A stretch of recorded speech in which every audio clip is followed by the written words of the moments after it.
हाँ जी स्टूडेंट्स, की हाल है जी। मैं रमन शर्मा स्कोप अकैडमी गुरदासपुर तो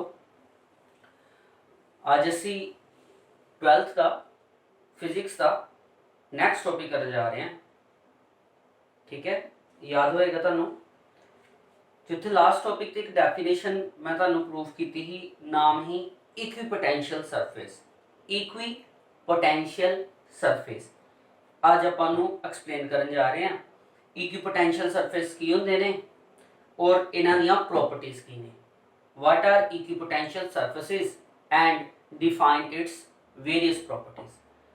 ठीक है, सो गल करते हैं इक्विपोटेंशियल सर्फेसिस। इस तो पहला कि मैं शुरू करा, होप सो तुसीं जिहड़ा तुहानूं दिता गया काम तुसीं कर लिया होएगा, क्योंकि अज दे जिहड़ा भी टॉपिक है वो टॉपिक इक्विपोटेंशियल सर्फेसिस पोटेंशियल ते डिपेंड करदा और पोटेंशियल डिफरेंस की जो डेफिनेशन की सी लास्ट टाइम वो जो फॉर्मूला वा उत्ते डिपेंड करदा। सो अगर किसी ने पोटेंशियल डिफरेंस या पोटेंशियल एट एनी पॉइंट वाला एक्सप्रेशन नहीं पढ़िया, सो प्लीज उन्होंने देख लो। ठीक है, करिए शुरू। हाँ जी, तो टॉपिक है इक्विपोटेंशियल सरफेस। की होंदे है इक्विपोटेंशियल सरफेस? इक्विपोटेंशियल सरफेस वो सरफेस है जिस सरफेस के उत्ते किसी भी पॉइंट के उत्ते अगर पोटेंशियल मेजर करिए तो पोटेंशियल सेम निकले। The surfaces on which the potential is same at every point। कोई भी सरफेस, मान लो एक सरफेस है, उहदे किसी भी पॉइंट के उत्ते, मैं पॉइंट देते लेट ए पॉइंट है, बी पॉइंट है, सी पॉइंट है, डी पॉइंट है। अगर इत्थे 40 वोल्ट पोटेंशियल है तो इत्थे भी 40 वोल्ट होएगी, इत्थे भी 40 वोल्ट होएगी, इत्थे भी 40 वोल्ट होएगी। ਇਹੋ ਜਿਹੇ ਸਰਫੇਸ ਨੂੰ ਇਕੁਈਪੋਟੈਂਸ਼ੀਅਲ ਸਰਫੇਸ ਕਿਹਾ ਜਾਂਦਾ, ਜਿਹੜਾ ਸਰਫੇਸ ਦੇ ਉੱਤੇ ਕਿਸੇ ਵੀ ਪੁਆਇੰਟ ਤੇ ਕਿਸੇ ਵੀ ਐਨੀਵੇਅਰ ਉਸ ਸਰਫੇਸ ਤੇ ਪੋਟੈਂਸ਼ੀਅਲ ਦੀ ਵੈਲਿਊ ਸੇਮ ਹੋਏ। The value of potential is same. ਦੇਖ ਲਓ ਮੈਂ ਇੱਥੇ ਐਕਸਪਲੇਨ ਕੀਤਾ, 4 ਪੁਆਇੰਟ ਦਿੱਤੇ, ਚਾਰਾਂ ਪੁਆਇੰਟਾਂ ਦੇ ਉੱਤੇ 40 ਵੋਲਟ 40 ਵੋਲਟ 40 ਵੋਲਟ 40 ਵੋਲਟ। दूसरी गल क्या आती है कि क्या इक्विपोटेंशियल सरफेस कोई स्पेसिफिक स्ट्रक्चर नु डिफाइन करते हैं? नहीं, कोई भी शेप हो सकती है, कोई भी शेप हो सकती है।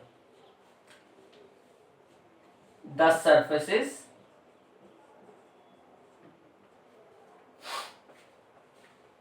on which potential at every point, जिदा कि मैं तुहानू दस्सिया, is same।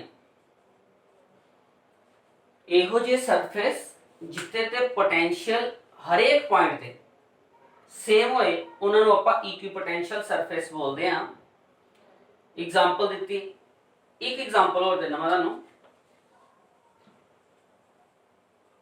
फॉर एग्जांपल मान लो ਤੁਹਾਡੇ ਕੋਲ ਇੱਕ ਸਫੇਅਰ ਹੈ,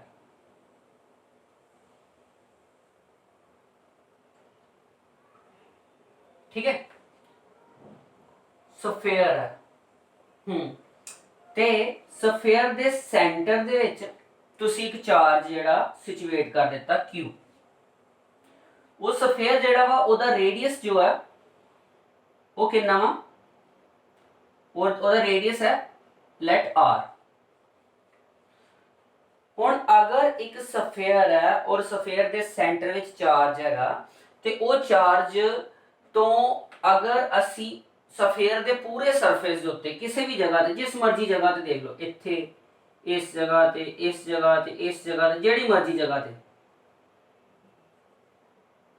पोटेंशियल पता करनी होए, ए पॉइंट नु मान लो नाम दे दो, ए वाले पॉइंट नु ए पॉइंट ते, बी पॉइंट ते, सी पॉइंट ते, डी पॉइंट ते, सारे पॉइंट्स दे उत्ते जो पोटेंशियल की वैल्यू निकलेगी वो इक्वल ही निकलेगी। यानी कि ए पॉइंट ते भी पोटेंशियल, बी ते पोटेंशियल, सी ते पोटेंशियल और डी ते पोटेंशियल सारे ते सेम आएगी। और पोटेंशियल की होएगी जो पोटेंशियल का फार्मूला सी की भला के साडा वही 1/4 पाई एप्सिलॉन नॉट, मैं के यूज करता मैं, क्यू जो चार्ज है अपॉन अपॉन डिस्टेंस। आ देखते पे हो डिस्टेंस सारिਆਂ ਦੇ ਵਿੱਚ ਆ ਰਹੀ ਆ, यानी कि ਸਾਰਿਆਂ ਦੇ ਉੱਤੇ पोटेंशियल ਦੀ वैल्यू सेम निकलती है। सो इत्थों एक गल क्लीयर होंदी है कि इक्विपोटेंशियल सरफेसिस ਦੇ ਉੱਤੇ जिन्ने भी पॉइंट्स ते गल की जाती है कि इत्थे पोटेंशियल सेम है, वो पॉइंट्स जिहड़े ने वो तुहाडे चार्ज तो इक्वल डिस्टेंस के उत्ते हुंदे आ। पहली गल फॉलो करने वाली, ठीक है, तो सेम चीज के उत्ते हुंदी है। चाहे तुसीं इत्थे गल कर लो, मान लो साडे कोल सफेयर जिहड़े ने वो कॉन्सेंट्रिक शेप च ने। कॉन्सेंट्रिक शेप का मतलब हो गया, मान लो ये चार्ज है, पहला सफेयर इहदे उत्ते आ गया। कॉन्सेंट्रिक का मतलब हुंदा the sphere having same centre. Sphere number 2, let sphere number 3। अगर गल करिए बाहर वाले सफेयर की, तो ਇਹਦੇ ਉੱਤੇ हर एक पॉइंट ਦੇ ਉੱਤੇ पोटेंशियल बाहर वाले सफेयर नंबर 3 ਦੀ सेम होएगी। अगर अंदर वाले सफेयर की गल करिए सेम होएगी। ਇਹ ਜਿਹੜੀ पोटेंशियल है ਇਹਨਾਂ ਦੀ आपस ਵਿੱਚ सफेयर ਦੀ सेम होएगी, यानी कि ਜਿਹੜਾ पहला सफेयर है ਉਹਦੇ ਸਰਫੇਸ ਦੇ हर एक पॉइंट ਦੇ ਉੱਤੇ पोटेंशियल सेम होएगी। दूजे वाले ਦੇ ਸਰਫੇਸ आपस ਵਿੱਚ बराबर नहीं होएगी। मैं ਤੁਹਾਨੂੰ एग्जांपल ਨਾਲ ਦੱਸ ਦੇਣਾ, ਇਹ ਤੁਹਾਨੂੰ ਪਤਾ ਹੀ ਹੈ कि पोटेंशियल ਜਿੱਦਾਂ ਜਿੱਦਾਂ ਰੈਸਿਪਰੋਕਲ है ना r ਦੇ, ਜਿੱਦਾਂ ਜਿੱਦਾਂ ਆਪਾਂ ਦੂਰ ਜਾਈ ਜਾਵਾਂਗੇ पोटेंशियल डिक्रीज करनी है। इट मीनस ਇੱਥੇ अगर पोटेंशियल है ਤੁਹਾਡੇ ਕੋਲ लेट 50 वोल्ट, ਤੇ ਇੱਥੇ ਆ ਗਿਆ 40 वोल्ट, ਇੱਥੇ ਆ ਗਿਆ 30 वोल्ट, क्योंकि जिदा जिदा दूर जाई जाओगे आर की वैल्यू इंक्रीज करनी है तो पोटेंशियल डिक्रीज करते जाने हैं।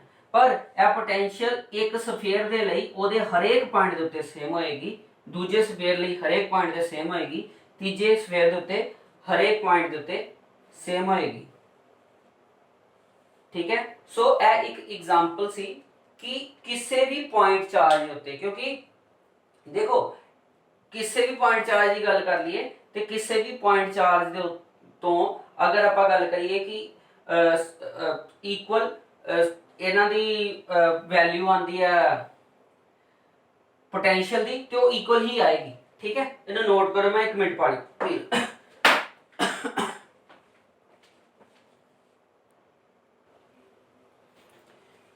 हाँ जी।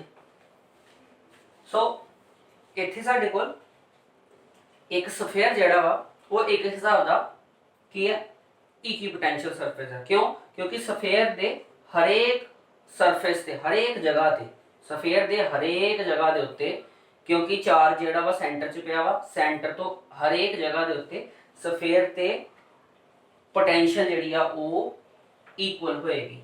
सो इक्विपोटेंशियल सरफेस जिहड़े आ वो सरफेसिस हुंदे आ जिहड़े 3 डायमेंशनल सरफेसिस ने, वो सरफेसिस ने जिन्हां ते उत्ते हर एक पॉइंट दे उत्ते पोटेंशियल सेम होएगी। ठीक, वेरी गुड, यह ते सौखा ही सी। हुण जिहड़ी गल आंदी है अगे वो आ जांदी है इन्हां दी सब तो खास प्रॉपर्टीज दी। ठीक है, इक्विपोटेंशियल सरफेस दी प्रॉपर्टीज की ने, यह इंपॉर्टेंट है। ठीक है, तुहानूं याद होना तुसीं मेरे को पढ़िया सी इलेक्ट्रिक फील्ड लाइन्स दी प्रॉपर्टीज। ठीक है, उसी तरह ही इक्विपोटेंशियल सरफेसिस दियां भी प्रॉपर्टीज इक्वली इंपॉर्टेंट ने। सो आओ एक एक करके इन्हां दी प्रॉपर्टीज करते हैं। जिद्दां इलेक्ट्रिक फील्ड लाइन्स दी पहली प्रॉपर्टी उहदी डेफिनेशन ही सी, इसी तरह ही इक्विपोटेंशियल सरफेस दी प्रॉपर्टी ही इहदी डेफिनेशन है, या इहनूं डेफिनेशन समझ लो या कुछ भी की है। The potential difference between any 2 points on equipotential surface is always 0। मतलब कि अगर मान लो कोई भी इक्विपोटेंशियल सरफेस से ਅਸੀਂ कोई दो पॉइंट ला ਲੈਂਦੇ ਹਾਂ। मान लो मैं सरफेस बनाया होया, ਇੱਥੇ मैं कोई दो पॉइंट ला ਲੈਣਾ, ठीक है।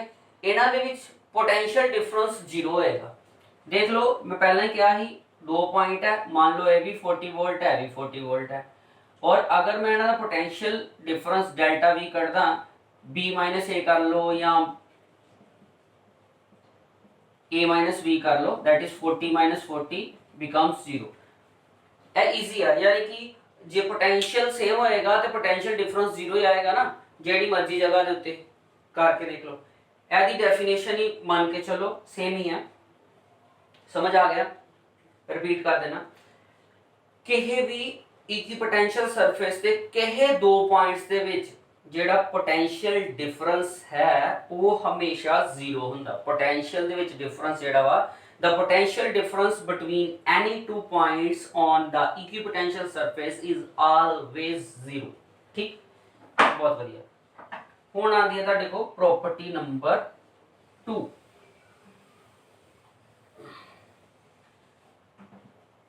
प्रॉपर्टी नंबर 2 जड़ी है वो थोड़ी जी इंटरेस्टिंग है। वो की है, no work is done by electric force to move the charge from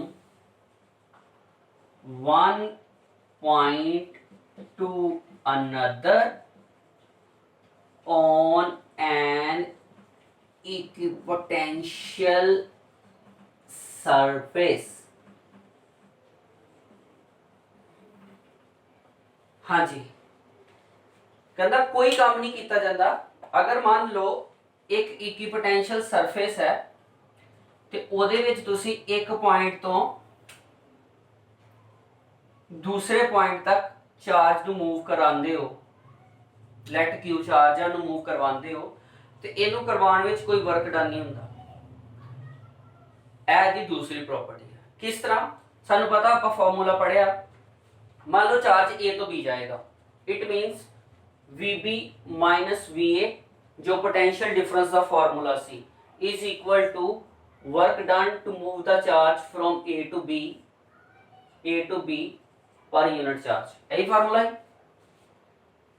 अगर इन्हां दे विचकार दोनों च पोटेंशियल सेम है, या ऊं कह लो कि there is no potential difference, potential difference कोई नहीं है यानी कि 0 है, यदि पहली प्रॉपर्टी, ते तुहाडे कोल जेड़ा वर्क डन है वो भी चार्ज नू मूव करवाने दे लई 0 ही होएगा। It means when we move a charge from one point to another in any equipotential surface, there will be no work done to move that charge। कोई वर्क डन नहीं करना पड़ेगा। ठीक है, समझ आई? मैं तो मैंने प्रैक्टिकली भी दसदा, प्रैक्टिकली बड़ा इंटरेस्टिंग है। मान लो प्रैक्टिकल एग्जांपल का तो छेती समझ आ भी जानी। मान लो let we have an sphere, मान लो साडे कोल एक स्फीयर है, उस स्फीयर दे विच चार्ज जेड़ा वा वो फिर एक बार सेंटर ते पिया वा। ठीक है, और सरफेस दे उत्ते आपां दो पॉइंट मान ले। हुण स्फीयर दे सरफेस से दो पॉइंट कोई भी मान लो, एक पॉइंट इत्थे मान लिया, एक पॉइंट इत्थे मान लिया, एक पॉइंट इत्थे मान लिया, इहदा नाम A है, इहदा नाम B है। Let we have a sphere, the charge is on its centre and on surface let we have two points A and B। ठीक है, हुण मान लो इत्थे तुसीं कोई यूनिट पॉजिटिव चार्ज Q0 रख दिंदे हो और उस यूनिट पॉजिटिव चार्ज नू तुसीं मूव करवाना वा A पॉइंट तो B पॉइंट। ठीक है, किहदे नाल? इलैक्ट्रोस्टैटिक फोर्स दे नाल। ठीक है, तुसीं मूव करवाना वा A point two B point. ठीक, हुण देखो इलैक्ट्रोस्टैटिक फोर्स जिहड़ी है वो तुहाडी इस पोटेंशियल करके, इस चार्ज करके इत्ते ते इलैक्ट्रोस्टैटिक फोर्स इस चार्ज ते लगे करदी है, और इत्ते लगन वाली फोर्स की जिहड़ी डायरेक्शन है गया वो अपवर्ड होएगी, क्योंकि यूनिट पॉजिटिव चार्ज है, लेट अपवर्ड है। अगर नेगेटिव चार्ज हुंदा ते लेट डाउनवर्ड ही हुंदी, डजंट मैटर। पर मैं पॉजिटिव चार्ज दे नाल तुहानू एग्जांपल दी। ठीक है। ते इत्थे तुहाडे कोल डिस्प्लेसमेंट किधर हो रही है, डिस्प्लेसमेंट हो रही है along the circumference. Along the circumference मतलब इधरों इधर चार्ज आ रहा है, डिस्प्लेसमेंट तुहाडी इधर हो रही है, यानी कि एस की डायरेक्शन जिहड़ी है इधर नु, चाहे इस पॉइंट ते, चाहे इस पॉइंट ते, चाहे इस पॉइंट ते, चाहे इस पॉइंट ते, एवरी पॉइंट दे उत्ते जिथे मर्जी चेक कर लो। जदों भी कोई बॉडी तो फोर्स जिहड़ी है सेंटर तो लगे करती है, ठीक है, फोर्स सेंटर तो लगती पई है, और मोशन जिहड़ा वा अलोंग द टेंजेंट हो रहा, टेंजेंट ही हो रहा ना, इधर नु मूव होण डया ते मोशन दी डायरेक्शन इधर है, ते इहदे विच जिहड़ा एंगल बनदा पिया वो एंगल 90 डिग्री दा बनदा पिया, ठीक है। तो 11th क्लास में एक ऑप्शन पढ़िया सी आपां work done positive negative zero, जिहदे विच आ पढ़िया सी work done is equal to F S cos theta, ठीक। फोर्स लगन दी है, डेफिनेटली इलेक्ट्रोस्टैटिक फोर्स है, डिस्प्लेसमेंट हो रही है, हाँ जी हो करती है, बट इन्हां विच एंगल कितना वा, एंगल 90 डिग्री दा वा, क्योंकि angle of centre, angle of radius with tangent या डिस्प्लेसमेंट कह लो, यह की आ रहा 90 डिग्री, इथे की हो गया F S cos 90, it means work done की हो गया जीरो, ठीक है। प्रूफ हो गया। ਆਪਾਂ ਨੂੰ ਇਸ ਚੀਜ਼ ਹੋ ਸਕਦਾ ਤੁਸੀਂ ਇਹਨੂੰ ਲਰਨ ਵੀ ਕਰ ਸਕਦੇ ਹੋ, ਮੈਂ ਤੁਹਾਨੂੰ ਇਹਨੂੰ ਐਕਸਪਲੇਨ ਕਰ ਦਿੱਤਾ ਵੀ ਕਿਸ ਤਰ੍ਹਾਂ ਵਰਕ ਡਨ ਕਿਸ ਤਰ੍ਹਾਂ ਜ਼ੀਰੋ ਆਇਆ, ਠੀਕ ਹੈ। ਕਿਸੇ ਵੀ ਇਕੁਈਪੋਟੈਂਸ਼ੀਅਲ ਸਰਫੇਸ ਤੇ ਵਰਕ ਡਨ ਜਿਹੜਾ ਵਾ ਉਹ ਹਮੇਸ਼ਾ ਜ਼ੀਰੋ ਹੁੰਦਾ ਵਾ ਜਦੋਂ ਆਪਾਂ ਚਾਰਜ ਨੂੰ ਮੂਵ ਕਰਦੇ ਹਾਂ। ਇਹਨੂੰ ਨੋਟੀਫਾਈ ਕਰੋ, ਅਗਰ ਇਹਦੇ 'ਚ ਕੋਈ ਪ੍ਰੋਬਲਮ ਆਂਦੀ ਹੈ ਤੇ ਮੈਂ ਫਿਰ ਰਿਪੀਟ ਕਰ ਦਿੰਦਾ, ਕਰੋ ਨੋਟੀਫਾਈ ਇਹਨੂੰ ਜਰਾ।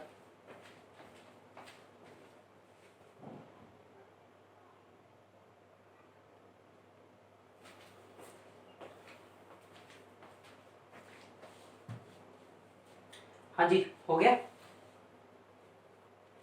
सो ਇਹਦੇ ਚ ਆਪਾਂ ਪੜਿਆ ਕਿ ਜਦੋਂ ਵੀ ਕਿਸੇ ਵੀ ਇਕੁਈਪੋਟੈਂਸ਼ੀਅਲ ਸਰਫੇਸ ਦੇ ਵਿੱਚ ਇੱਕ ਪੁਆਇੰਟ ਤੋਂ ਦੂਜੇ ਪੁਆਇੰਟ ਦੇ ਉੱਤੇ ਤੁਸੀਂ ਚਾਰਜ ਨੂੰ ਲੈ ਕੇ ਜਾਂਦੇ ਹੋ ਤਾਂ ਕੋਈ ਵੀ ਵਰਕ ਡਨ ਨਹੀਂ ਕਰਨਾ ਪੈਂਦਾ। ਆਪਾਂ ਇਕੁਈਪੋਟੈਂਸ਼ੀਅਲ ਸਰਫੇਸ ਇੱਕ ਸਫੇਅਰ ਦੀ ਮਦਦ ਦੇ ਨਾਲ ਇਹਨੂੰ ਐਕਸਪਲੋਰ ਕੀਤਾ, ਠੀਕ ਹੈ। ਤੀਸਰਾ point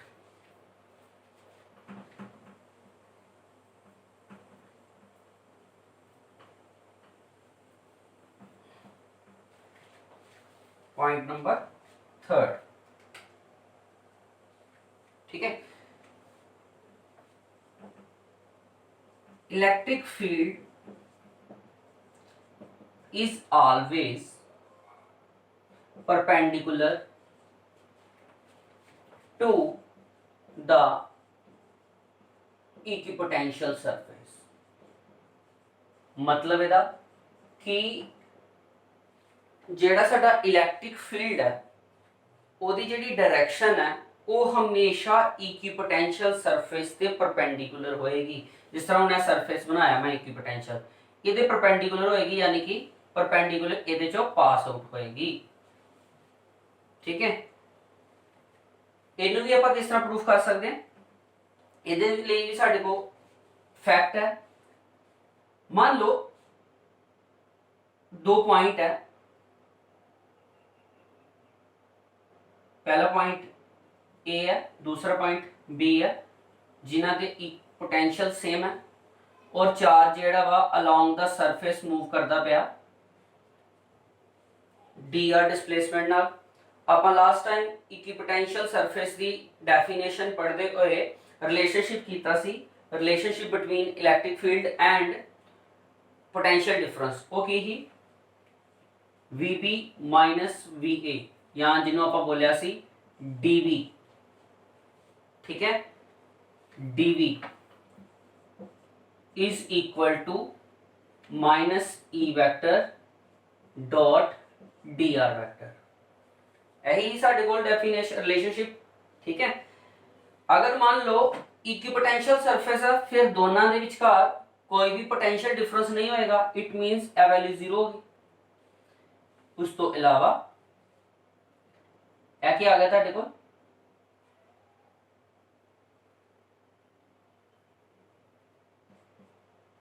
minus E vector dot D R vector. हुण इलैक्ट्रिक फील्ड ते जीरो हो नहीं सकता, अगर पोटेंशियल एग्जिस्ट करे करती है, चार्ज एग्जिस्ट करे करता, सो इलैक्ट्रिक फील्ड एग्जिस्ट करेगा, सो पोटेंशियल एग्जिस्ट तां ही करे करती है। सो ਇਹਦਾ मतलब यह बनता कि किसी भी चीज का डॉट प्रोडक्ट आप पढ़िया ए डॉट बी कदों जीरो होंदा, अगर ये इन मैग्नीट्यूड कोई वैल्यू होए तो होंदा ए बी cos 90 के उत्ते, ठीक है, when theta is equal to 90 degree. ਇਹਦਾ मतलब यह होया कि E vector dot D R vector जेड़ा वा वो जीरो कदों होएगा, when theta will be 90 degree. It means कि इलेक्ट्रिक फील्ड और D R along the surface इन्हां दे विचकार एंगल कितना होया 90 डिग्री। ਇਹਦੇ ਤੋਂ ਇਹ क्लियर हो गया कि इलैक्ट्रिक फील्ड जेड़ा वा वो किसी भी इक्विपोटेंशियल सरफेस ते हमेशा परपेंडिकुलर लेवल ते ही पास आउट करदा। For example sphere the example ले लो, फिर तो सफेयर दे सेंटर ते चार्ज रखता, ठीक है, हुण सेंटर ते चार्ज रखता ते सानू पता वा कि यह तुहाडा इक्विपोटेंशियल सरफेस आ गया। इक्विपोटेंशियल सरफेस ओदा सफेयर दा पूरा सरफेस है बाहर वाला, वो इक्विपोटेंशियल है। अगर तुही याद होए तानू मैं दस्या ही पॉजिटिव चार्ज दी इलैक्ट्रिक फील्ड लाइंस बनानी ते नेगेटिव चार्ज दी इलैक्ट्रिक फील्ड लाइंस बनानी, क्यों भला? क्योंकि इलैक्ट्रिक फील्ड लाइंस की दसदियां ने, electric field lines electric field define करदियां। वो कित्थों डिफाइन होणगियां? वो सीधा विचों दी निकलणगियां, ठीक है, उस सरफेस दे उन्हां पॉइंट्स दे विचों निकलणगियां जेडे इक्विपोटेंशियल ते ने, यानी कि पूरा सरफेस ही पोटेंशियल सेम ते ते ਇਹਦੇ ਨਾਲ ਉਹਦਾ एंगल की बनेगा 90 डिग्री बनेगा ना। अगर किसी भी सरफेस के सेंटर ਦੇ ਵਿੱਚੋਂ ਚਾਰਜ ਰੱਖਤਾ ਜਾਏ ਤੇ ਅਗਰ ਆਪਾਂ ਉਹਦੇ ਵਿੱਚੋਂ ਦੀ ਇਲੈਕਟ੍ਰਿਕ ਫੀਲਡ ਲਾਈਨਸ ਨੂੰ ਬਾਹਰ ਕੱਢਦੇ ਆ, ਠੀਕ ਹੈ, ਤੇ ਇਲੈਕਟ੍ਰਿਕ ਫੀਲਡ ਲਾਈਨਸ ਜਿਹੜੀਆਂ ਵਾ ਚਾਰਜ ਫਿਰ ਇਕੁਅਲੀ ਵੈਲਿਊ ਨਾਲ ਨਿਕਲਣਗੀਆਂ ਔਰ ਸਰਫੇਸ ਨੂੰ ਕਿਹਦੇ ਨਾਲ ਵਿੱਚੋਂ ਪਾਸ ਆਊਟ ਕਰਨਗੀਆਂ 90 डिग्री ਦੇ ਐਂਗਲ ਦੇ ਨਾਲ। ਇੱਥੋਂ ਵੀ ਕਲੀਅਰ ਹੋ ਜਾਂਦਾ। ਸੋ ਕਲੀਅਰ ਹੋ ਗਿਆ ਕਿ ਇਲੈਕਟ੍ਰਿਕ ਫੀਲਡ ਲਾਈਨਸ ਜਿਹੜੀਆਂ ਨੇ ਉਹ परपेंडिकुलर ਹੁੰਦੀਆਂ ਨੇ इक्विपोटेंशियल सरफेस दे, ठीक। लास्ट और फाइनल पॉइंट है इस टॉपिक का,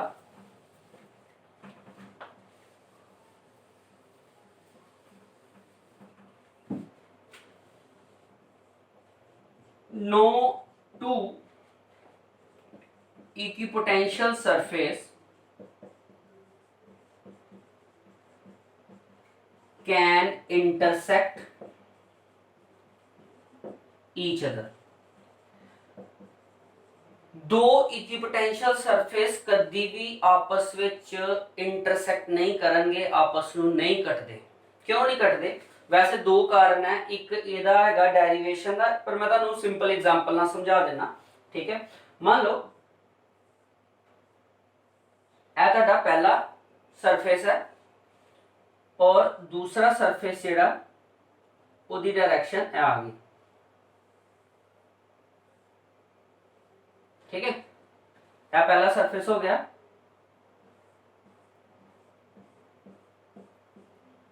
या दूसरा सरफेस आ गया, ठीक है। हुण गल करते हैं इंटरसेक्शन की। देखो ਆਪਾਂ ਇਹ ਤੋਂ ਪਹਿਲੇ ਇੱਕ ਪੁਆਇੰਟ ਵਿੱਚ ਪੜਿਆ ਕਿ ਇਲੈਕਟ੍ਰਿਕ ਫੀਲਡ ਦੀ ਜਿਹੜੀ ਡਾਇਰੈਕਸ਼ਨ ਹੈ ਉਹ ਇਕੁਇਪੋਟੈਂਸ਼ੀਅਲ ਸਰਫੇਸ ਦੇ ਪਰਪੈਂਡੀਕੂਲਰ ਹੁੰਦੀ ਹੈ, ਇਹੀ ਪੜਿਆ। ਇਸ ਹਿਸਾਬ ਨਾਲ ਅਗਰ ਇਸ ਸਰਫੇਸ ਦੀ ਗੱਲ ਕਰੀਏ, ਇਹਦਾ ਇਲੈਕਟ੍ਰਿਕ ਫੀਲਡ ਦੀ ਡਾਇਰੈਕਸ਼ਨ ਇਹਦੇ ਪਰਪੈਂਡੀਕੂਲਰ ਹੋਏਗੀ, ਪਰਪੈਂਡੀਕੂਲਰ ਇਨ ਦਾ ਸੈਂਸ ਜਾਂ ਅਪਵਰਡ ਜਾਂ ਡਾਊਨਵਰਡ। ਇਟ ਮੀਨਸ ਇਹਦੀ ਡਾਇਰੈਕਸ਼ਨ ਇਦਾਂ ਨੂੰ ਹੋਏਗੀ। ਇੱਥੇ ਇਲੈਕਟ੍ਰਿਕ ਫੀਲਡ ਉੱਪਰ ਨੂੰ ਡਾਇਰੈਕਸ਼ਨ ਸ਼ੋ ਕਰੇਗਾ, और अगर इस सलांटेड सरफेस की गल करिए और यह भी इक्विपोटेंशियल सरफेस ही होए तो इक्विपोटेंशियल सरफेस के हिसाब नाल इहदी डायरेक्शन जिहड़ी आ इधर हो जाएगी या लेफ्ट डाउनवर्ड हो जाएगी। ऐ ते पॉसिबल ही नहीं है। इलैक्ट्रिक फील्ड की डायरेक्शन सिर्फ इक्को ही हुंदी है। सो आपां कह सकते हैं कि there is no intersection between the two equipotential surfaces because at the point of intersection there will be two direction of the electric field which is not possible। Intersection जिस जगह ते होए करदी आ उस जगह दे उत्ते इलैक्ट्रिक फील्ड दियां दो डायरैक्शंस शो कीतियां जाणगियां जो कि पॉसिबल ही नहीं है। सो इस करके दो इक्विपोटेंशियल सरफेस कदी भी आपस च कट ऑफ नहीं हुंदे। ठीक है, ऐसी तुहाडे कोल इक्विपोटेंशियल सरफेसिस दा कांसैप्ट और ओदियां प्रॉपर्टीज। ठीक है, इन्हें नोटिफाई करो फिर अगे शुरू करते हैं टॉपिक नू।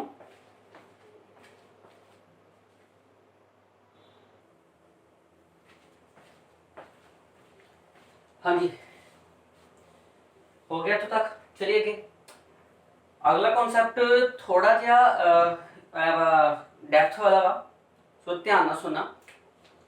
टॉपिक का नाम है इलेक्ट्रोस्टैटिक पोटेंशियल एनर्जी। हाँ जी, तुहानू पता आपां इलैक्ट्रिक फील्ड पढ़िया। इलैक्ट्रिक फील्ड की सी, इलैक्ट्रिक फील्ड हैगा सी के जिस भी चार्ज दा इलैक्ट्रिक फील्ड है डिवाइडेड बाय डिस्टेंस दा स्क्वायर। आप पढ़ी इलैक्ट्रिक पोटेंशियल जिन्होंने डिनोट किया V नाल, के जिस चार्ज दा इलैक्ट्रिक पोटेंशियल पता करना किसी पॉइंट के उत्ते उस पॉइंट तक दा डिस्टेंस डिवाइड करता, स्क्वायर नहीं ओनली डिस्टेंस। हुण साडे कोल जिहड़ा नवां अज दा कांसैप्ट है वो इहदे तो ही मिल के बनिया वा, वो हैगा इलैक्ट्रोस्टैटिक पोटेंशियल एनर्जी। जिथे इलैक्ट्रिक फील्ड नूं E नाल, इलैक्ट्रिक पोटेंशियल नूं V नाल, उत्थे इलैक्ट्रिक पोटेंशियल एनर्जी नूं असीं U नाल डिनोट करदे हां। यह कांसैप्ट तुहाडे कोल 11th क्लास के एक कांसैप्ट तो मिल के बनिया। सब तो पहला तो तुहानू पता होना चाहिए तुहाडी पोटेंशियल एनर्जी की होंदी है।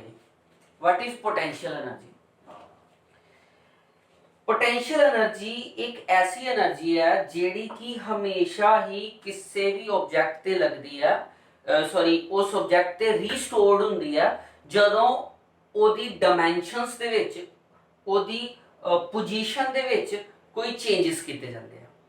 ठीक है, फॉर एग्जाम्पल मैं एग्जाम्पल इलैक्ट्रिक फील्ड नाल डिनोट नहीं करती पर फिर भी तुहानू थोड़ा जिहा फील आ जाएगा। ठीक है, फॉर एग्जाम्पल कोई ऑब्जेक्ट ले लिया मैं, लेट ऑब्जेक्ट है, इनू मैं इस वैल्यू तो जो कि एक हाइट हैगी आ सरफेस तो थोड़ी अप तक लैके जाना तो यदि gravitational potential energy which change आंदा। सो ग्रेविटेशनल पोटेंशियल एनर्जी दा असी फार्मूला पढ़िया सी mgh। ग्रेविटेशनल पोटेंशियल एनर्जी किस चीज पे डिपेंड करती है? मास, ग्रेविटी और हाइट ते। जिद्दां जिद्दां तुसीं हाइट जिहड़ी है इंक्रीज करी जांदे हो ग्रेविटेशनल पोटेंशियल एनर्जी विच कंटीन्यूअसली चेंज आई जांदा। उसी तरह ही इलैक्ट्रोस्टैटिक पोटेंशियल एनर्जी दे विच इलैक्ट्रोस्टैटिक पोटेंशियल एनर्जी या कह लो पोटेंशियल एनर्जी यह डिपेंड करेगी चार्ज की पोजीशन ते कि चार्ज की पोजीशन की है। ठीक है, मैं ये तो पहला कि डेफिनेशन दसा इन्हू एक्सप्लोर करके तुहानू क्रैमिंग करावां, मैं तुहानू थोड़ा जिहा एक्सपैंड कर दियां। देखो इलैक्ट्रोस्टैटिक पोटेंशियल एनर्जी किसी भी एक सिंगल चार्ज वास्ते डिफाइनेबल नहीं है। तुहाडे कॉन्सैप्ट विच भी तुहाडे सिलेबस भी दिता होया electrostatic potential energy due to two charges, दो चार्जेस करके एक चार्ज करके नहीं है। क्योंकि जिहड़ा पहला चार्ज होएगा ना, जिहड़ा पहला चार्ज होएगा वो किसी होर दे इलैक्ट्रिक फील्ड विच ते एंटर करेगा ही नहीं, क्योंकि कल्ला चार्ज अगर मूव करेगा या कल्ले चार्ज दी आपां इलैक्ट्रोस्टैटिक पोटेंशियल एनर्जी उदों कढदे आपां जदों एक चार्ज जिहड़ा एक जगह तो दूजी जगह मूव करदा पिया। ठीक है, जदों वो अपने इलैक्ट्रिक फील्ड दे विच ही मूव करेगा, ਉਹਦੇ ਕੋਲ ਕੋਈ एक्सटर्नल इलैक्ट्रिक फील्ड ही नहीं है, वो सिर्फ अपने इलैक्ट्रिक फील्ड नाल ही चलता पिया ते फिर ਉਹਨੂੰ कोई फोर्स ना रोकिया तो जा नहीं रहा, ना ही उत्ते कोई फोर्स लगती पई इलैक्ट्रोस्टैटिक फोर्स जिहदे करके ਉਹਦੇ 'ਚ इलैक्ट्रोस्टैटिक पोटेंशियल एनर्जी आनी। याद रखियो जिहड़ी इलैक्ट्रोस्टैटिक पोटेंशियल एनर्जी आ वो एनर्जी है जिहड़ी कि किसी चार्ज दे उत्ते उदों लग जाती है जदों वो दूसरे चार्ज दे फील्ड विच आंदा वा, ਉਹਦੀ कन्फिगरेशन चेंज होती है। ठीक है, मैं जिद्दां हुण तुहानूं इहदी एग्जांपल दित्ती है। ठीक है, साडा कोई भी ऑब्जेक्ट जिहड़ा वा वो इस वेले एक ग्रेविटेशनल फील्ड च है। एग्जांपल है कि ग्रेविटेशनल पोटेंशियल एनर्जी किदां ਅਸੀਂ ਸਾਰੇ अर्थ ਦੇ ਗ੍ਰੈਵਿਟੇਸ਼ਨਲ ਫੀਲਡ 'ਚ ਮੰਨ ਲਓ ਇਹ ਆਬਜੈਕਟ ਹੈ अगर मैं अर्थ के ग्रेविटेशनल फील्ड च है तो ऑब्जेक्ट एक कांस्टेंट हाइट के उत्ते एक कांस्टेंट पॉइंट के उत्ते है तो एदी ग्रेविटेशनल पोटेंशियल एनर्जी कुछ होएगी पर जिस तरह ही मैं ये हाइट अल्टर करांगा मेरे ग्रेविटेशनल फील्ड ने इहदे ते असर जो भी पाना वा उहदे करके the gravitational potential energy change होएगी उसी तरह ही कोई चार्ज अगर किसी होर चार्ज दे विच आएगा ਤੇ ਉਹਦੇ ਉਹਦੀ ਇਲੈਕਟ੍ਰੋਸਟੈਟਿਕ ਪੋਟੈਂਸ਼ੀਅਲ એનર્ਜੀ ਦਾ ਅਸਰ ਉਹਦੇ ਤੇ ਪਏਗਾ ਉਸ ਇਲੈਕਟ੍ਰਿਕ ਫੀਲਡ ਦਾ ਅਸਰ ਉਹਦੇ ਤੇ ਪਏਗਾ ਸੋ ਇਸ ਕਰਕੇ ਯਾਦ ਰੱਖਣਾ ਕਿਸੇ ਸਿੰਗਲ ਚਾਰਜ ਦੀ ਇਲੈਕਟ੍ਰੋਸਟੈਟਿਕ ਪੋਟੈਂਸ਼ੀਅਲ એનર્ਜੀ ਜਿਹੜੀ ਆ ਉਹ ਜ਼ੀਰੋ ਹੁੰਦੀ ਆ ਹਾਂ ਅਗਰ ਚਾਰਜ ਦੋ ਹੈ ਤੇ ਉਹਨਾਂ ਦੀ ਇਲੈਕਟ੍ਰੋਸਟੈਟਿਕ ਪੋਟੈਂਸ਼ੀਅਲ એનર્ਜੀ ਡਿਫਾਈਨੇਬਲ ਵੀ ਆ ਤੇ ਕੱਢੀ ਵੀ ਜਾਂਦੀ ਹੈ ठीक है for example electrostatic potential energy हमेशा सिस्टम ऑफ चार्जेस लिए ही डिफाइनेबल है ਇਹਦੇ ਵਿੱਚ ਇਹ ਨਹੀਂ ਹੈਗਾ ਕਿ ਸਿੰਪਲ ਇੱਕੋ ਚਾਰਜ ਲਈ ਹੈ ਸਿਸਟਮ ਆਫ ਚਾਰजेस ਲਈ ਹੈ डिफाइनेबल है मैं ਤੁਹਾਨੂੰ ਇਹਦਾ ਐਗਜ਼ਾਮਪਲ ਦੇਣਾ और वैसे भी एक होर भी चीज हैगी है ਜਿਹੜੀ ਤੁਹਾਡੇ ਕੋ चाहे ग्रेविटेशनल पोटेंशियल एनर्जी है या फिर चाहे इलेक्ट्रोस्टैटिक पोटेंशियल एनर्जी है ਇਹ ਦੋਨੇ ਹੀ ਪ੍ਰਕਾਰ ਦੀਆਂ એનર્ਜੀਆਂ ਜਿਹੜੀਆਂ ਵਾ ਡਿਫਾਈਨੇਬਲ ਨੇ ਬਟ ਕੀ ਡਿਫਾਈਨੇਬਲ ਹੈ ਆਪਾਂ ਇਹਨੂੰ ਕੀ ਐਕਸਪਲੇਨ ਕਰਦੇ ਆ ਇਹਨਾਂ ਦੇ ਵਿੱਚ ਹੋਣ ਵਾਲੇ ਚੇਂਜ ਨੂੰ ਠੀਕ ਹੈ ਅਗਰ ਮੰਨ ਲਓ ਮੈਂ ਕਰਨਾ ਕਿ Q1 ਤੇ Q2 ਦੋ ਚਾਰजेस ਨੇ ਤੇ ਇੱਕ ਦੂਜੇ ਤੋਂ ਸਰਟਨ ਪੋਜੀਸ਼ਨ ਤੇ ਪਏ ਨੇ ਤੇ ਇਹਨਾਂ ਵਿੱਚ ਇਸ ਵੇਲੇ EPE ਕੁਝ ਨਹੀਂ ਹੈ ਨਥਿੰਗ ਕਿਉਂਕਿ ਇਹ ਆਲਰੇਡੀ ਆਪਣੀ ਸਿਚੁਏਸ਼ਨ 'ਚ ਫਿਕਸ ਨੇ ਜੋ ਵੀ ਇਹਨਾਂ ਤੇ ਫੋਰਸਿਸ ਇਲੈਕਟ੍ਰੋ ਫੋਰਸਿਸ ਲੱਗਣੀਆਂ ਨੇ मान लो यह चार्ज पॉजिटिव चार्ज और नेगेटिव चार्ज होया कि पॉजिटिव ते नेगेटिव चार्ज ने एक दूजे वाल खिंचना जदों एक दूजे नु एक आपस विच अट्रैक्ट करनगे और क्लोजली हेल्ड होणगे ते जेड़ा इन्हां ने डिस्टेंस कवर करके इन्हां दी जेड़ी कॉन्फ़िगरेशन च चेंज आना ए इन्हां दा फर्स्ट केस ही जदों ए अपार्ट पे रही ए इन्हां दा सेकंड केस है जदों ए क्लोज्ड हो गए इस केस दे विच इन्हां दी पोटेंशियल एनर्जी जेडी पहले केस विच हैगी ही वो U1 ही हुण दी पोटेंशियल एनर्जी U2 ही यानी कि जो भी दो चार्जां दी with respect to positions change होईयां ने ओदे करके इन्हां दी पोटेंशियल एनर्जी दे विच आ गया बदलाव delta U is equal to U2 minus U1 ਇਹ ਸਾਡੇ ਕੋਲ ਸਾਡੇ ਟੌਪਿਕ ਸਾਡੇ ਸਿਲੇਬਸ 'ਚ ਡਿਫਾਈਨੇਬਲ ਹੈ यानी कि इलेक्ट्रोस्टैटिक पोटेंशियल एनर्जी का वो रोल नहीं है जो कि इलेक्ट्रोस्टैटिक पोटेंशियल एनर्जी दे डिफरेंस का रोल है यानी कि चेंज आंदा ओदा रोल है ठीक है सो इलेक्ट्रोस्टैटिक पोटेंशियल एनर्जी की है इलेक्ट्रोस्टैटिक पोटेंशियल एनर्जी है the change in the energy ठीक है इन्हों तो ही करो नोट ठीक है मैं तुहानू कंप्लीट करावांगा टेंशन नहीं लियो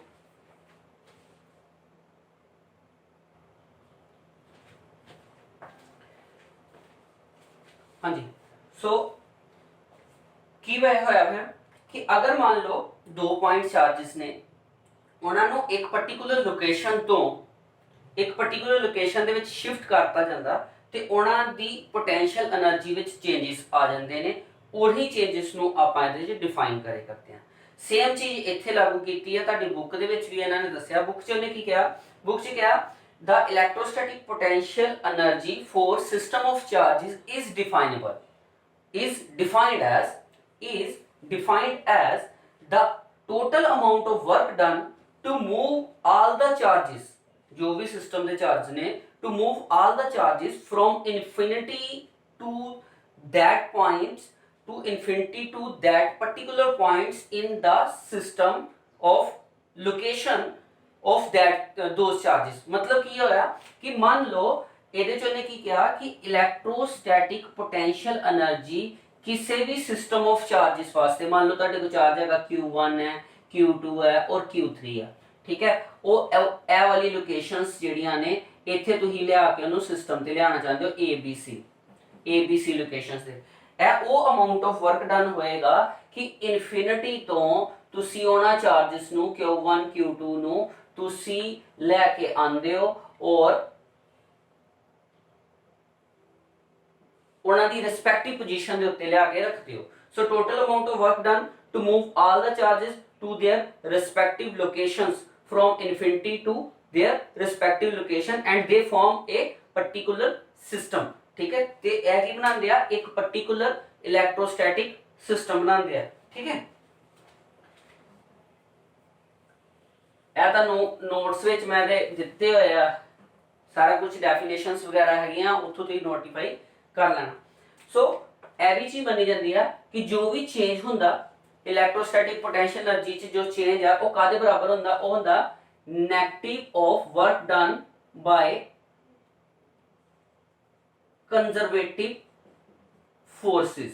मतलब ਕੰਜ਼ਰਵੇਟਿਵ ਫੋਰਸਿਸ ਕਿਹੜੀਆਂ, ਮੈਂ ਤੁਹਾਨੂੰ ਦੱਸਿਆ ਸੀ, ਯਾਦ ਹੈ ਕਿਹੜੀਆਂ ਹੁੰਦੀਆਂ ਕੰਜ਼ਰਵੇਟਿਵ ਫੋਰਸਿਸ?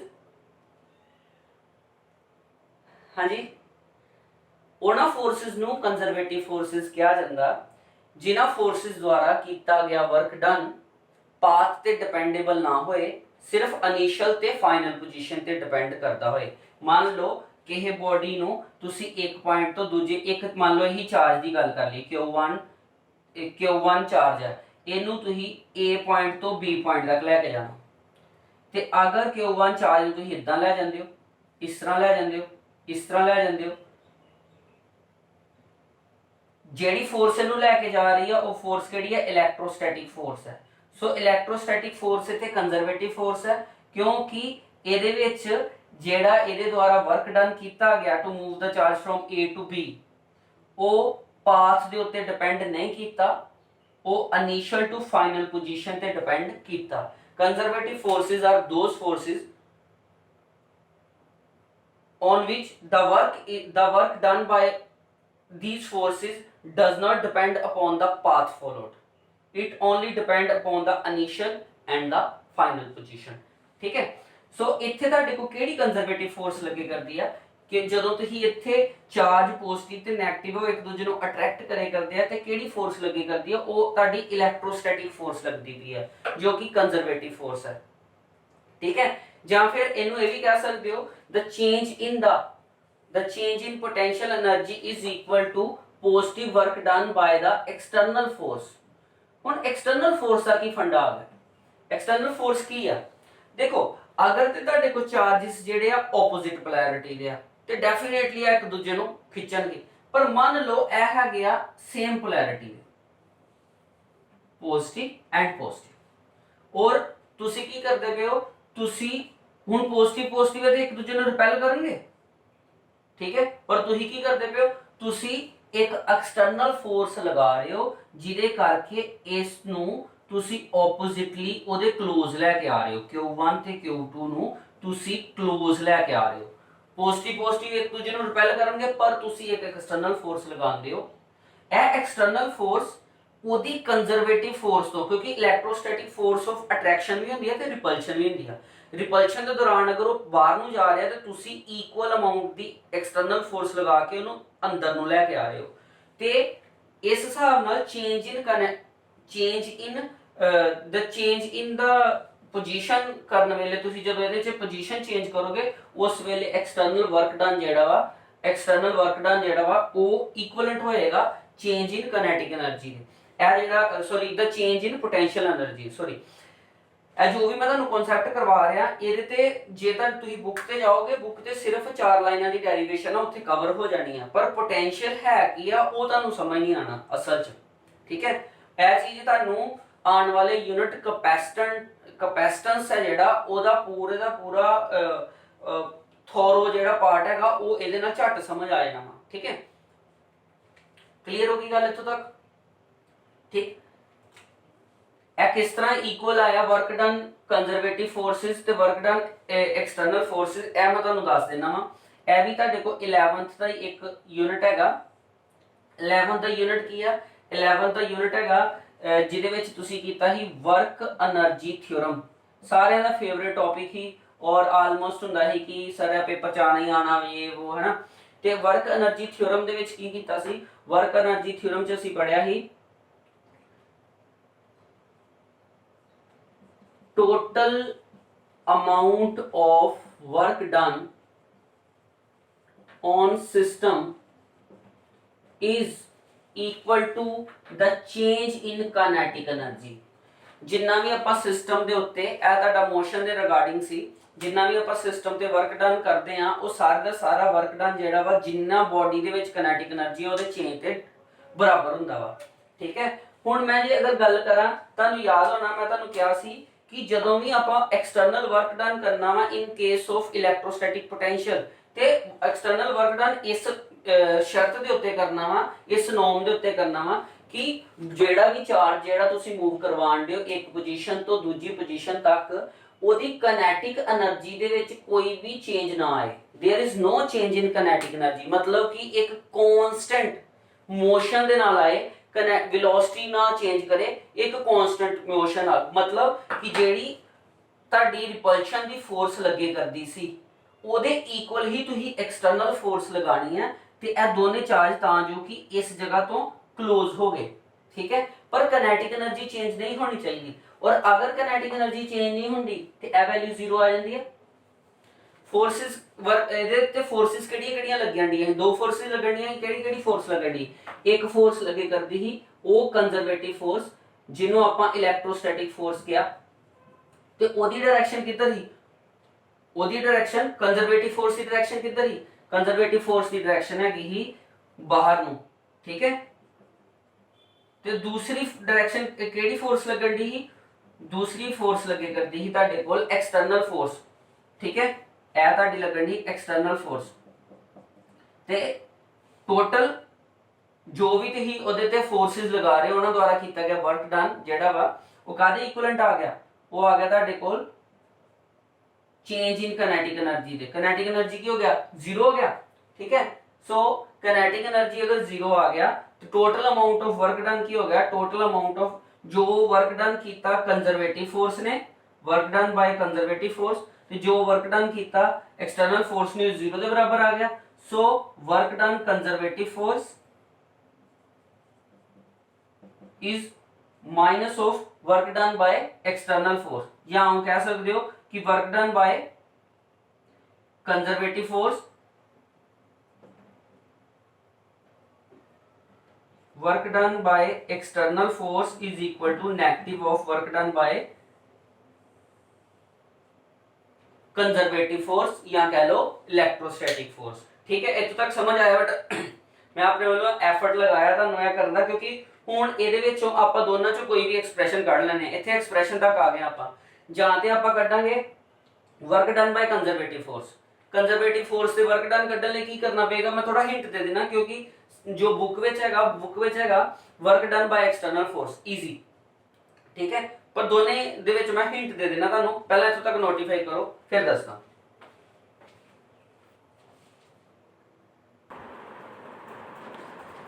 हाँ जी, कॉम्प्लिकेटेड हो गया काम। ध्यान ना देखो, कंप्लीट समझ आएगा, पक्की गल है, ध्यान ना आवे बस। ठीक है, एक मिनट में फैन ऑफ कर दें, ਤੁਹਾਡੇ ਕਰਕੇ बिना फैन तो पढ़ा रहा मैं।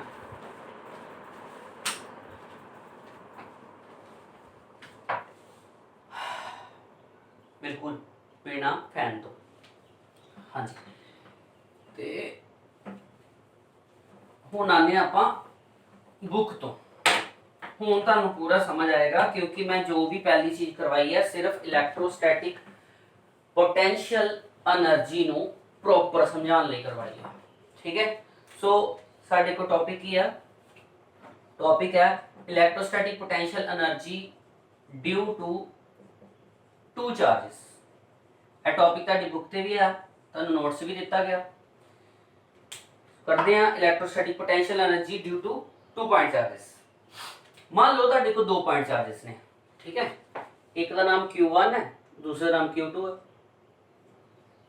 ठीक, आपा की पता करना इलेक्ट्रोस्टैटिक पोटेंशियल एनर्जी, डेफिनेशन की है, डेफिनेशन है की है the amount of work done to move the charge it is equivalent to electrostatic potential energy, but it is equivalent to the amount of work done to move the charge from infinity to their respective positions. मतलब आपा की करना, आपा amount of work done करना move the charge from infinite position to their respective position. मान लो respective positions है ए, और ਆਪਾਂ ਇਸ ਰਿਸਪੈਕਟਿਵ ਪੋਜੀਸ਼ਨਸ ਦੇ ਉੱਤੇ ਇਹਨਾਂ ਚਾਰजेस ਨੂੰ ਲੈ ਕੇ ਆ ਰਹੇ ਹਾਂ।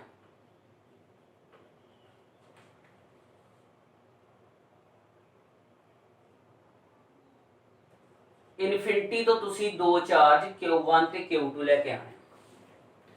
ਸੋ ਚੇਂਜ ਇਨ ਪੋਟੈਂਸ਼ੀਅਲ એનર્ਜੀ ਕਰ ਲਓ। ਅਸਲ ਦੇ ਵਿੱਚ ਚੇਂਜ ਇਨ ਪੋਟੈਂਸ਼ੀਅਲ એનર્ਜੀ ਤੇ ਪੋਟੈਂਸ਼ੀਅਲ એનર્ਜੀ ਇਸ ਕਰਕੇ ਸੇਮ ਹੈ ਕਿਉਂਕਿ ਜਦੋਂ ਤੁਸੀਂ ਕਰਦੇ ਹੋ ਨਾ ਚੇਂਜ ਇਨ ਪੋਟੈਂਸ਼ੀਅਲ એનર્ਜੀ, ਤੁਹਾਡਾ ਚਾਰਜ ਕਿੱਥੇ ਹੀ ਇਨਫਾਈਨਾਈਟ ਪੋਜੀਸ਼ਨ ਤੇ ਹੀ ਕਿੱਥੇ ਆ ਗਿਆ। ਮੰਨ ਲਓ ਇਹ ਪਹਿਲਾ ਚਾਰਜ ਤੁਹਾਡਾ Q1 ਪੋਜੀਸ਼ਨ ਤੇ ਆ ਗਿਆ ਤੇ ਕਿੱਥੋਂ ਆਇਆ? ਇਹ ਆਇਆ ਤੁਹਾਡਾ ਜਦੋਂ ਪੋਟੈਂਸ਼ੀਅਲ એનર્ਜੀ ਹੁਣ ਕਿੱਥੇ ਪਹੁੰਚੀ ਆ? ਫਾਈਨਲ ਪੋਜੀਸ਼ਨ ਤੇ। ਇਹ ਵਾਲੀ ਪੋਜੀਸ਼ਨ ਫਾਈਨਲ ਹੈ। ਕਿੱਥੋਂ ਪਹੁੰਚੀ ਆ? ਇਨੀਸ਼ੀਅਲ ਪੋਜੀਸ਼ਨ ਤੋਂ। ਇਨੀਸ਼ੀਅਲ ਪੋਜੀਸ਼ਨ ਕੀ ਆ? ਇਨੀਸ਼ੀਅਲ ਪੋਜੀਸ਼ਨ ਹੈਗੀ ਆ ਇਨਫਿਨਿਟੀ। ਠੀਕ ਹੈ, ਇਨਫਿਨਿਟੀ ਹੈ ਨਾ ਤੁਹਾਡੀ initial position. According to definition ਕੀ ਆ? the electrostatic potential energy due to multiple charges at any system will be the total amount of work done by external force to move those charges from infinite position to, so ਇੱਥੇ ਤੁਹਾਡਾ ਕੀ ਆ ਗਿਆ? work done by the external force to move the charges from infinity to respective points. ਲਿਖਿਆ ਮੈਂ ਤੁਹਾਡੇ ਸਮਝਾਉਣ ਵਾਸਤੇ ਹੀ, ਬਸ ਇਹੀ ਚੀਜ਼ ਕੱਢਣੀ। ਆਪਾਂ ਦੋਨਾਂ ਚਾਰजेस ਦੇ ਵਰਕ ਡਨ ਕੱਢ ਲੈਣਾ ਕਿ ਕਿੰਨਾ ਵਰਕ ਡਨ ਕਰਨਾ ਪਿਆ ਐਕਸਟਰਨਲ ਫੋਰਸ ਦੁਆਰਾ। ਠੀਕ ਹੈ, ਸੋ ਇਹ ਆਪਾਂ ਪਹਿਲਾਂ ਵੀ ਪੜਿਆ ਸੀ ਇਲੈਕਟ੍ਰੋਸਟੈਟਿਕ ਪੋਟੈਂਸ਼ੀਅਲ ਇਨਫਾਈਨਾਈਟ ਪੋਜੀਸ਼ਨ ਤੇ ਜ਼ੀਰੋ ਹੁੰਦੀ ਆ, ਉਸੇ ਤਰ੍ਹਾਂ ਹੀ ਇਲੈਕਟ੍ਰੋਸਟੈਟਿਕ ਪੋਟੈਂਸ਼ੀਅਲ એનર્ਜੀ ਵੀ ਇਨਫਾਈਨਾਈਟ ਪੋਜੀਸ਼ਨ ਤੇ ਜ਼ੀਰੋ ਹੁੰਦੀ ਆ। ਸੋ ਤੁਹਾਡੇ ਕੋਲ ਕੀ ਆ ਗਿਆ? UF ਕਹਿ ਲਓ या पोटेंशियल एनर्जी का एक्सप्रेशन समझ लो। Electrostatic potential energy is equal to work done to move the charges. हुण तुहाडे को वर्क डन कादा दो ते चार्ज ने, एक हैगा Q1 ते Q2, दो चार्जां नूं इधर मूव करने लई वर्क डन करना पिया है ना। लेट मान लो पहला चार्ज लैके आए तुसीं Q1, ਜਦੋਂ ਤੁਸੀਂ ਪਹਿਲੇ ਚਾਰਜ ਨੂੰ ਲੈ ਕੇ ਆਏ, ਮੈਂ ਤੁਹਾਨੂੰ ਪਹਿਲਾਂ ਵੀ ਦੱਸਿਆ ਸੀ electrostatic potential energy for a single charge zero ਹੁੰਦੀ ਆ। ਕਿਉਂ ਜ਼ੀਰੋ ਹੁੰਦੀ ਆ? ਕਿਉਂਕਿ ਸਿੰਗਲ ਚਾਰਜ ਨੂੰ ਕਿਸੇ ਵੀ ਇਲੈਕਟ੍ਰਿਕ ਫੀਲਡ ਦੇ ਅਗੇਂਸਟ ਨਹੀਂ ਆਣਾ ਪੈ ਰਿਹਾ, ਉਹ ਸਿੰਪਲੀ ਹੀ ਇੱਕ ਜਗ੍ਹਾ ਤੋਂ ਦੂਜੀ ਜਗ੍ਹਾ ਮੂਵ ਕਰਵਾਇਆ ਗਿਆ। ਕੰਡੀਸ਼ਨਸ ਉਹੀ ਅਪਲਾਈ ਹੋਣਗੀਆਂ ਵਿਦਆਊਟ ਐਸਲਰੇਸ਼ਨ, ਵਿਦਆਊਟ ਚੇਂਜਿੰਗ ਦਾ ਕਾਈਨੈਟਿਕ એનર્ਜੀ, ਉਹ ਲੱਗਣੀਆਂ ਵਾ, ਉਹੀ ਗੱਲ ਹੈ। ਠੀਕ ਹੈ, ਸੋ ਇਸ ਕਰਕੇ ਤੁਹਾਡੇ ਕੋਲ ਜਿਹੜਾ work done to move Q1 charge, ਇਹਦੀ ਵੈਲਿਊ ਜਿਹੜੀ ਆ ਜ਼ੀਰੋ ਹੋ ਜਾਏਗੀ। ਕਿਉਂ ਜ਼ੀਰੋ ਹੋ ਜਾਏਗੀ? ਕਿਉਂਕਿ ਫਰਸਟ ਚਾਰਜ ਇਹਨੇ ਆਪਣੀ ਰਿਸਪੈਕਟਿਵ ਪੋਜੀਸ਼ਨ ਆ ਕੇ ਲੈ ਲਈ। But in case of second charge, ਹੁਣ ਤੁਸੀਂ ਸੈਕੰਡ ਚਾਰਜ ਨੂੰ ਲੈ ਕੇ ਆਂਦੇ ਹੋ ਪਹਿਲੇ ਚਾਰਜ ਦੇ ਕੋਲ ਇੱਕ ਪਾਰਟਿਕੂਲਰ ਲੋਕੇਸ਼ਨ ਤੇ, ਜਿਸ ਪਾਰਟਿਕੂਲਰ ਲੋਕੇਸ਼ਨ ਦੇ ਉੱਤੇ ਇਹਦਾ डिस्टेंस ਜਿਹੜਾ ਵਾ ਲੈਟ ਰਹਿ ਜਾਂਦਾ ਵਾ r। ਇੱਥੇ ਤੁਹਾਡੇ ਕੋਲ external amount of work done ਕੱਢਣਾ ਪੈਣਾ ਤੇ ਇੱਥੇ ਤਰੀਕੇ ਆ ਗਿਆ ਦੋ external amount of work done ਕੱਢਣ ਦੇ। ਪਹਿਲਾ ਤਰੀਕਾ ਕੀ ਆ? ਤੁਹਾਨੂੰ ਮੈਂ ਯਾਦ ਹੋਣਾ ਮੈਂ ਦੱਸਿਆ ਸੀ, ਮੈਂ ਥੋੜਾ ਜਿਹਾ ਹਿੰਟ ਦੇਣ ਲੱਗਾ ਇੱਥੇ ਕਿਉਂਕਿ ਮੈਂ ਤਰੀਕਾ ਲਾਣਾ ਨਹੀਂ ਆ, ਪਰ ਫਿਰ ਵੀ ਮੈਂ ਤੁਹਾਨੂੰ ਦੱਸ ਦੇਣਾ ਕੀ ਆ। ਕੀ ਤੁਹਾਨੂੰ ਯਾਦ ਹੋਣਾ ਤੁਸੀਂ ਕੀਤਾ ਸੀ total amount of work done ਕੱਢਿਆ ਸੀ फोर्स इनटू डिस्प्लेसमेंट दी इंटीग्रेशन तो, क्योंकि ਤੁਹਾਡਾ चार्ज ਜਿਹੜਾ ਵਾ ਉਹ Q2 ਹੈ ਔਰ ਇੱਥੇ ਤੁਹਾਡੇ Q1 ਚਾਰਜ ਦਾ ਇੱਕ ਫੋਰਸ ਇਹਦੇ ਉੱਤੇ ਲੱਗਣ ਲੱਗ ਪਈ ਹੈ ਇਲੈਕਟ੍ਰੋਸਟੈਟਿਕ ਫੋਰਸ। ਉਹ ਇਲੈਕਟ੍ਰੋਸਟੈਟਿਕ ਫੋਰਸ ਲੱਗਦੀ ਪਈ ਹੈ K Q1 Q2 upon distance ਦਾ ਸਕੁਅਰ। ਜਿੰਨਾ ਵੀ डिस्टेंस ਹੈ, ਮੰਨ ਲਓ ਇੱਥੋਂ ਲੈ ਕੇ ਇੱਥੋਂ ਤੱਕ ਦਾ डिस्टेंस ਹੈਗਾ x ਦਾ ਸਕੁਅਰ ਹੈ। ਹੁਣ ਐਕਸਟਰਨਲ ਅਮਾਉਂਟ ਆਫ ਫੋਰਸ ਇਹਦੇ ਇਕੁਇਵਲੈਂਟ ਲੱਗੇਗੀ ਤਾਂ ਜੋ ਕਿ ਇਹ ਚਾਰजेस ਜਿਹੜੇ Q1 ਤੇ Q2 ਹੈ, ਇਹ ਦੋਨੇ ਚਾਰजेस ਜਿਹੜੇ ਸਿਮਿਲਰ ਚਾਰजेस ਨੇ, ਇਹ ਯਾਦ ਰੱਖਿਓ। ਠੀਕ ਹੈ, ਤਾਂ ਹੀ ਐਕਸਟਰਨਲ ਫੋਰਸ ਲਗਾਣੀ ਪੈ ਰਹੀ ਹੈ। ਡਿਸਿਮਿਲਰ ਚਾਰजेस ਹੋਣਗੇ ਤੇ ਐਕਸਟਰਨਲ ਫੋਰਸ ਨਹੀਂ ਲਗਾਣੀ ਪੈਣੀ ਕਿਉਂਕਿ ਇਲੈਕਟ੍ਰੋਸਟੈਟਿਕ ਫੋਰਸ ਨੂੰ ਖਿੱਚ ਲੈਣਾ।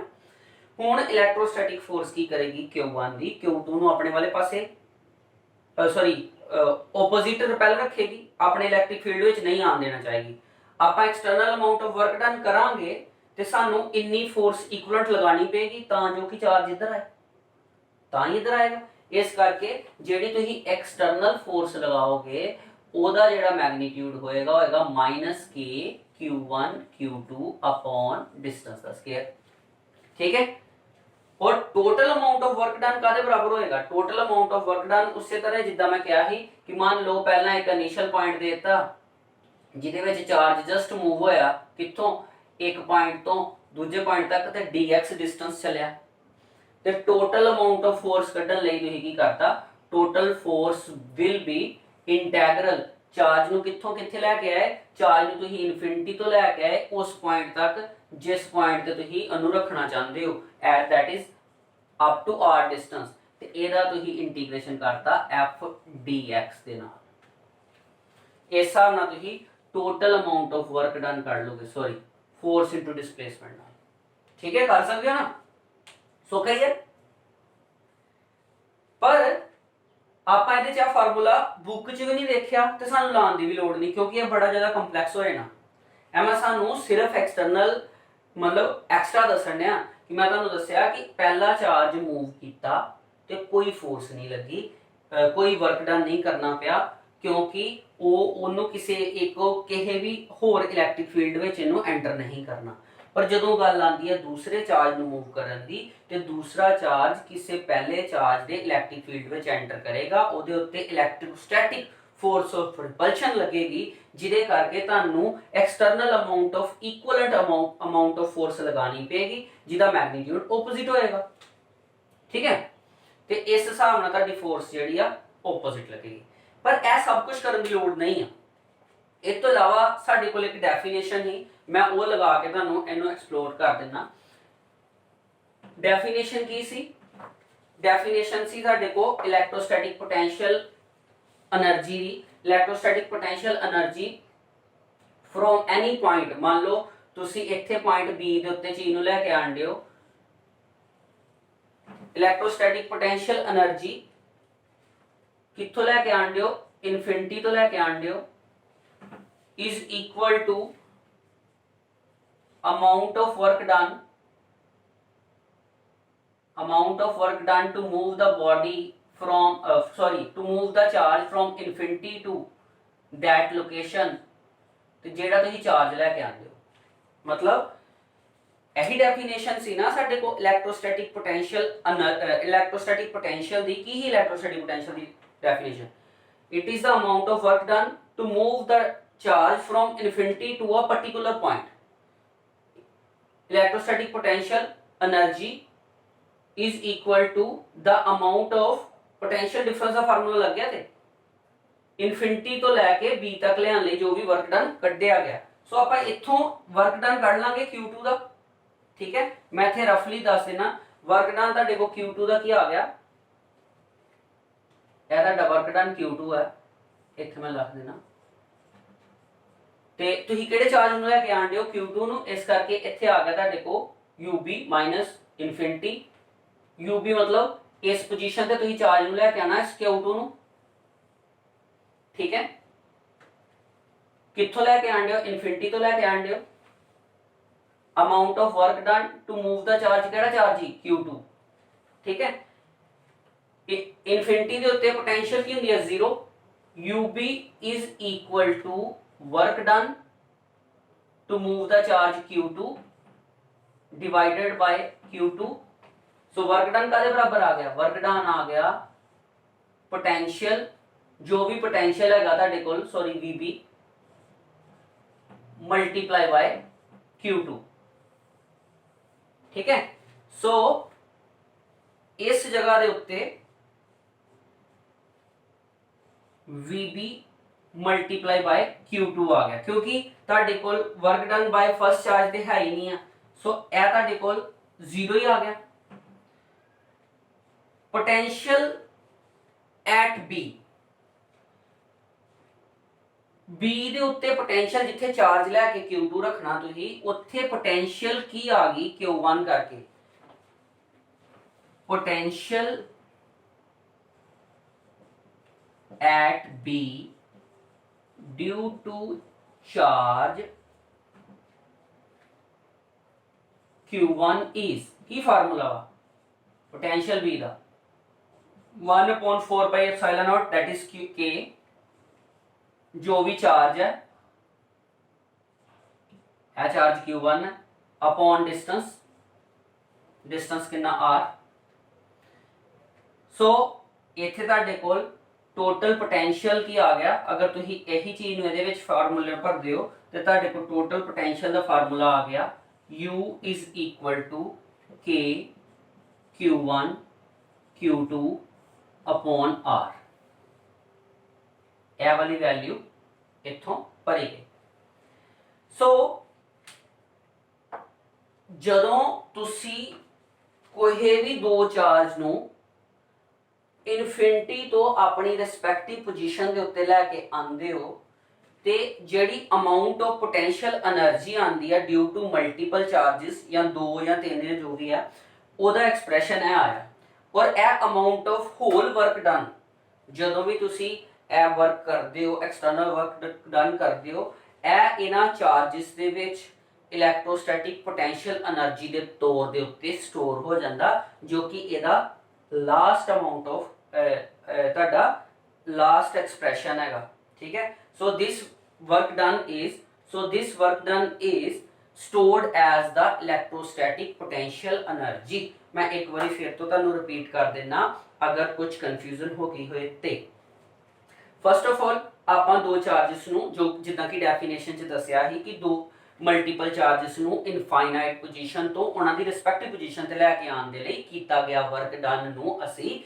बोलते हैं ओदी इलैक्ट्रोस्टैटिक पोटेंशियल एनर्जी आपां दो चार्ज मान ले Q1 ते Q2 उन्हां नू इनफिनिटी पोजीशन ते रखिया ते एक एक करके लियांदा पहले चार्ज नू जदों Q1 नू लेके आए ते आपां ये गल कीती कि total amount of electrostatic potential energy जिहड़ी है दोनों चार्जेस नू लियाउण दे लई जो भी वर्क डन कीता जाएगा ओदे जोड़ दे बराबर होएगी सो पहला चार्ज दा वर्क डन प्लस दूजे चार्ज दा वर्क डन मैं यह गल की कि पहला चार्ज जो Q1 है जो अपनी रिस्पैक्टिव पोजीशन ते आएगा तो उहदे उत्ते कोई वर्क डन नहीं करना पेगा क्योंकि उन्होंने किसी भी इलैक्ट्रिक फील्ड में दखलअंदाजी नहीं करनी पई तो वह अपनी रिस्पैक्टिव पोजीशन दे विच विदाउट एनी वर्क डन आ जाएगा या मैं पहला स्टार्ट ही कहा ड्यू टू सिंगल चार्ज जो इलैक्ट्रोस्टैटिक पोटेंशियल एनर्जी है सिंगल चार्ज की जीरो होंदी है सो इत्थे जीरो भरता मैं तुहानूं जीरो भरिया पर जदों गल आंदी है electrostatic potential energy due to second charge दे विच इत्थे जदों तुसीं इलैक्ट्रोस्टैटिक पोटेंशियल एनर्जी की गल करदे हो ओहदे लई आपां की कीता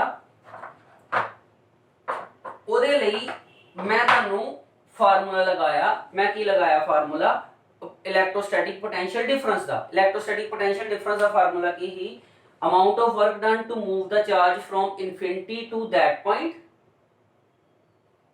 ठीक है it is equal to amount of work done from infinity to that point तो वैल्यू लगाती सेकंड अमाउंट ऑफ चार्ज दा वर्क डन कादे बराबर आ गया VB minus V infinity V जे आ ठीक है potential at B minus potential infinity infinity the potential ते जीरो है की आ गया VB दी वैल्यू आपां कढ सकदे हां किदां कड्ढी एट एनी पॉइंट किसी भी चार्ज के नेड़े किसी जगह के उत्ते इलैक्ट्रोस्टैटिक पोटेंशियल की वैल्यू की हुंदी आ वो हुंदी आ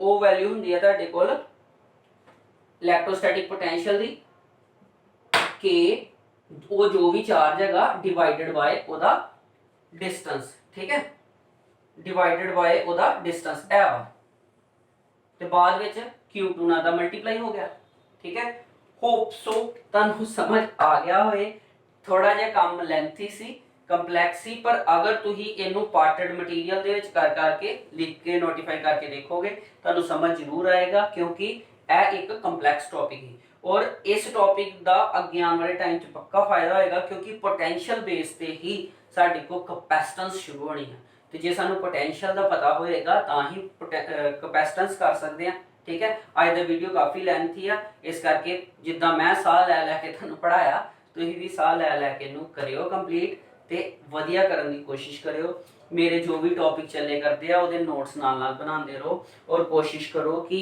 अपने ग्रुप नू थोड़ा इनलार्ज करन दी कोशिश करो तां जो कि जिन्ने स्टूडेंट्स जिहड़े ने तुहाडे नाल जुड़नगे उन्ना ही ज़्यादा तुहाडा भी नाम होएगा मेरा भी नाम होएगा ठीक है ओके जी।